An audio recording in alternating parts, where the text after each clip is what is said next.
Tourism हट तो वो पाने अत प्रॉब्लम परस ते वो पोस और तम गेड़ मज और ये मेंटेन कहें ब्या हट सर सो मेंटेन कर मगर यह हट मेंटेन कर कहें नबर पे वान टूरिज्म वातान तम वन पान तो यह प्रात तम पे रोजा ये रात पे कहें रात तस गेस्ट सर तम वो पाने पे तम वटन दोप ये प्रॉब्लम गम सह तो द्राव पे तम जी सर, यहाँ पे जो ये गेट था, मेन गेट, तो ये ऑफ ही रहा था 20 दिनों से, पूरे 1 महीने से।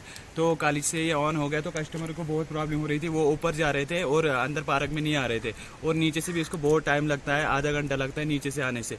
तो इसी वजह से कोई टूरिस्ट नहीं आ रहा था। और जो यहाँ पे ये मेन हट्स है टूरिज्म के, तो ये भी डेवलप नहीं है अच्छे से और मेंटेन भी नहीं है। और ऊपर से नीचे जो ये पार्क है इसमें भी बहुत सारी वेस्ट प्रोडक्ट्स रहते हैं, लेकिन वो कोई जो यहाँ के मुलाजिम है वो साफ नहीं करते हैं। आने का मन नहीं कर रहा है, वो बहुत ही गंदा है। लतीफ़ है सर, मैं यहाँ पे पहली बार आया हूँ, लेकिन जो मैंने देखा यहाँ पे कुछ सफाई वफाई नहीं है, लेकिन पार्क जो है बहुत अच्छी है।